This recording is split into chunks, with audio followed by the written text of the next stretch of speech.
اعوذ باللہ من الشیطان اللعین الرجیم بسم اللہ الرحمن الرحیم الحمد للہ رب العالمین الصلاة والسلام علی اشرف الانبیاء والمرسلین وعلی آلہ طیبین الطاہرین المعصومین الذین اذہب اللہ عنہم الرجس وطہرہم تطہیرا اما بعد۔ ہماری آپ کے ساتھ گفتگو مرجعیت عظمیٰ سید شہاب الدین مرعشی نجفی کے حالات زندگی، واقعات، حکایات اور کرامات کے بارے میں جاری تھی، اور آج ہماری اس سلسلے کی آخری گفتگو ہے۔ ہم آیت اللہ مرعشی نجفی کے حالات زندگی میں ان کے انتقال اور ان کے عظیم الشان وصیت نامے سے متعلق آپ کے ساتھ مختصر سی گفتگو کریں گے۔ آیت اللہ مرعشی نجفی اپنی زندگی کے آخری 40 سالوں میں نہایت بیمار رہے، نحیف ہو گئے، کمزور ہو گئے، اور متعدد مرتبہ آپ کو قم المقدسہ کے اور تہران کے ہاسپٹلز میں ہاسپٹلائز کیا گیا، اور 2 مرتبہ آپ کو ایران سے باہر علاج کے لیے، ایک دفعہ اسپین اور دوسری دفعہ برطانیہ میں بھیجا گیا، اور سر انجام 7 صفر المظفر 1411 ہجری قمری کو آپ کا 96 سال کی عمر میں انتقال ہوا۔ اپنی زندگی کے آخری لمحات میں بھی آیت اللہ مرعشی نجفی حضرت فاطمہ معصومہ سلام اللہ علیہا کے حرم مطہر میں نماز جماعت پڑھا کر گھر تشریف لائے، مختصر سا کھانا کھایا، اور اس کے بعد دل کا اٹیک ہوا، اور آپ کی یہ روٹین ہوا کرتی تھی کہ جب بھی آپ کو دل میں تکلیف ہو تو آپ لیٹ جاتے اور اپنا ہاتھ اپنے سر کے نیچے رکھ کے زیارت جامعہ کبیرہ کی تلاوت کرنا شروع کر دیتے۔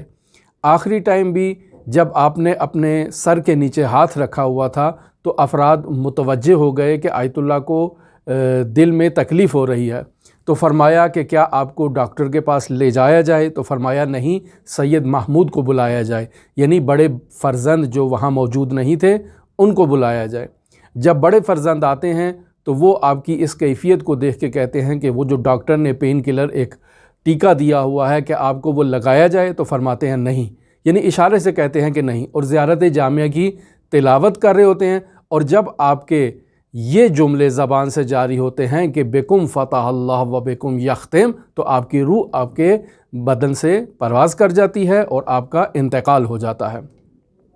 تو در واقع زیارت جامعہ کبیرہ کے یہ آخری الفاظ کہ جن میں آپ حضرات اہل بیت علیہم الصلاۃ والسلام کو مخاطب قرار دے کے کہہ رہے ہیں کہ اس عالم امکان کا آغاز آپ ہی کے وجود بابرکت سے ہوا ہے، اور اس کا اختتام بھی آپ ہی کے وجود بابرکت پر ہوگا، اور انتہا بھی آپ ہی کے ساتھ ہوگی۔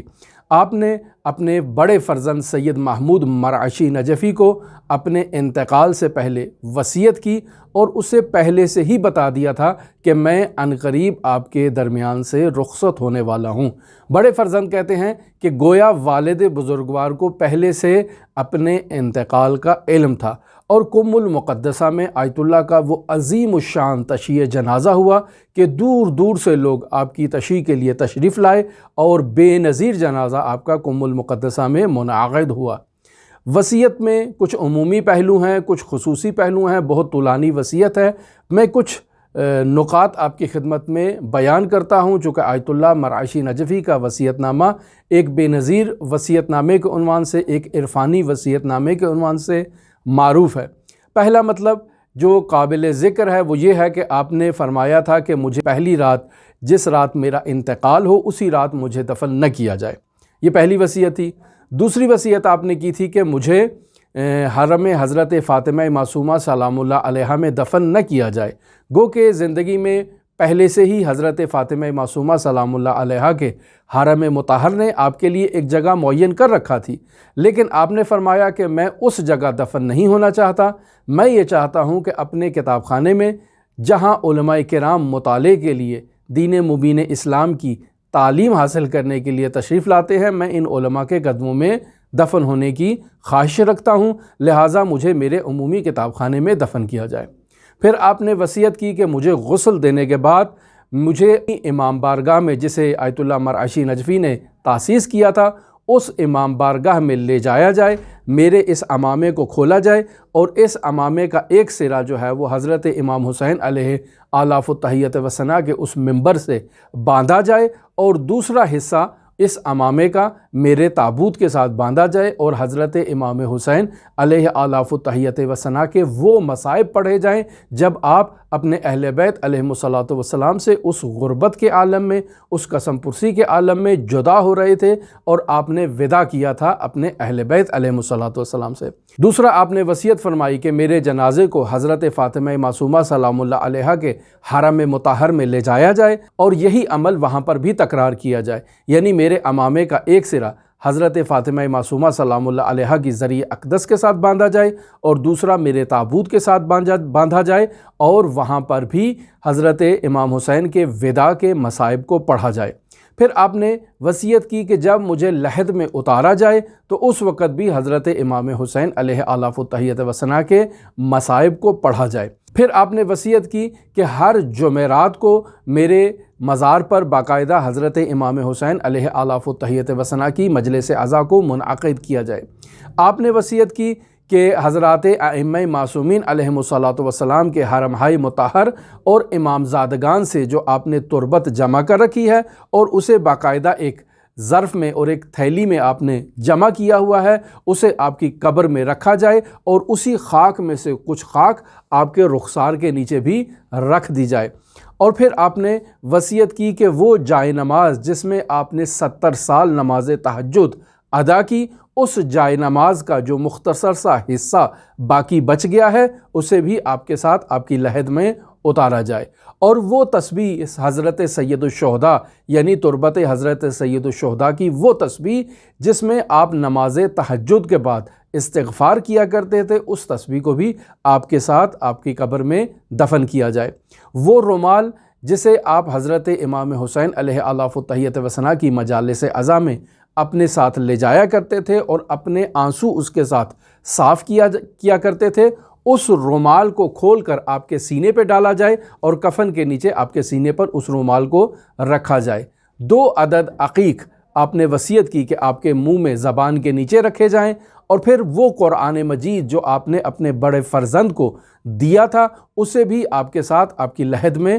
اتارا جائے اور دفن کیا جائے۔ پھر آپ نے وصیت کی تھی کہ آب زمزم جو آپ نے کسی خاص برتن میں جمع کر رکھا تھا اس آب زمزم کو آپ کی قبر میں چھڑکا جائے۔ پھر آپ نے وصیت کی تھی کہ محرم اور سفر میں تمام زندگی بھر جو سیاہ لباس میں پہنا کرتا تھا اس سیاہ لباس کو بھی میرے ساتھ ہی دفن کیا جائے۔ یہ وہ وصایا تھے کہ جو آپ نے بطور خاص اپنے دفن سے متعلق کیے تھے۔ کچھ وصیتیں آپ نے بطور عمومی اپنے فرزند کو بھی کی تھیں، عام المنفعہ ہیں، یعنی آپ لوگ بھی اسے سن سکتے ہیں۔ پہلی وصیت یہ تھی کہ انہوں نے اپنے فرزند کو یہ وصیت کی کہ بیٹا ہمیشہ دائم الوضو رہنا، چونکہ دائم الوضو رہنے سے باطنی نورانیت حاصل ہوتی ہے، دائم الوضو رہنے سے دکھوں اور غموں کا مداوا ہوتا ہے اور یہ دونوں برطرف ہو جاتے ہیں۔ پھر آپ نے سفارش کی وہی سفارش کہ جو حضرت امام زمان آیت اللہ مرعشی نجفی کو کی تھی کہ ہر رکوع میں درود شریف کے بعد یعنی اللہم صل علی محمد و آل محمد وترحم علی عجزنا واغثنا بحقہم، اس درود شریف کو کثرت کے ساتھ پڑھا کریں بطور خاص رکوع کے اندر۔ پھر آپ نے وصیت کی کہ صلہ رحم کی میں سفارش کرتا ہوں، چونکہ صلہ رحم کرنا یا اپنے عزیز و اقارب سے ملنا، ان کی احوال پرسی کرنا، ان کے لیے دعا کرنا، یہ توفیقات میں اضافے کا باعث بنتا ہے، عمر میں برکت ڈالتا ہے، رزق میں اضافے کا باعث بنتا ہے۔ پھر آپ نے وصیت کی کہ معاشرت اور ہم نشینی کی وصیت کرتا ہوں، چونکہ معاشرے سے دور رہنا خطرناک ہے، اور اس معاشرت سے کہ جو خطرناک ہو، جو لغو پر مشتمل ہو، اس سے اجتناب کیا جائے، چونکہ اکثر محفلیں ایسی ہوتی ہیں کہ جن میں بہتان ہوتا ہے، جن میں غیبت ہوتی ہے، جن میں مؤمنین کو تحقیر کیا جاتا ہے۔ لہٰذا ایسی محفلیں جو انسان کی عمر کو ضائع کر دیں، ایسی محفلیں جس میں حقوق العباد کو پامال کیا جائے، ایسی محفلوں سے اجتناب کیا جائے۔ پھر کہا کہ میں سید محمود آپ کو سفارش کرتا ہوں بیکاری اور بطالت میں اپنی عمر کو ضائع نہ کریں، چونکہ روایت میں بیان ہوتا ہے کہ ان اللہ تعالی شأنہ یبغض الشعب الفارغ، کہ خداوند متعال بیکار نوجوان کو دشمن رکھتا ہے، اسے پسند نہیں کرتا، لہٰذا بیکاری سے، بطالت میں اپنی عمر ضائع کرنے سے اجتناب کریں۔ اور پھر اس کے بعد آخری وصیت جسے میں آپ کی خدمت میں نقل کروں، وہ آیت اللہ نے اس عنوان سے فرمائی کہ میں وصیت کرتا ہوں کہ اپنی کمر ہمت کو باندھو اور فولادین ارادے کے ساتھ دین مبین اسلام کی تبلیغ کے لیے، دین حنیف کی تبلیغ کے لیے، مکتب جعفریہ کے دفاع کے لیے اپنا وقت صرف کرو، کیوں؟ چونکہ یہ دین مبین اسلام غریب ہے اور یہ فریاد کر رہا ہے کہ ہے کوئی میری مدد کرنے والا، اور اس کی فریاد پر لبیک کہنے والے افراد نہایت ہی کم ہیں، اور جو افراد اس کی فریاد پر لبیک کہتے ہیں، خداوند متعال ان کی اس سعی اور ان کی اس کاوش پر ان کا شکر گزار ہے۔ ہماری گفتگو مرجعیت عظمیٰ سید شہاب الدین مرعشی نجفی کے حالات زندگی میں آپ کے ساتھ پایہ تکمیل تک پہنچی۔ انشاءاللہ ہم اپنی آئندہ گفتگو میں کسی اور بزرگ عالم دین کا ذکر آپ کے ساتھ کریں گے اور ان کی حکایات اور ان کی کرامات کا آپ کے ساتھ تذکرہ کریں گے۔ اگر آپ دلچسپی رکھتے ہوں تو ہمارے ساتھ رہ سکتے ہیں۔ اللہم صلی علی محمد و آل محمد وعجل فرج قائم آل محمد۔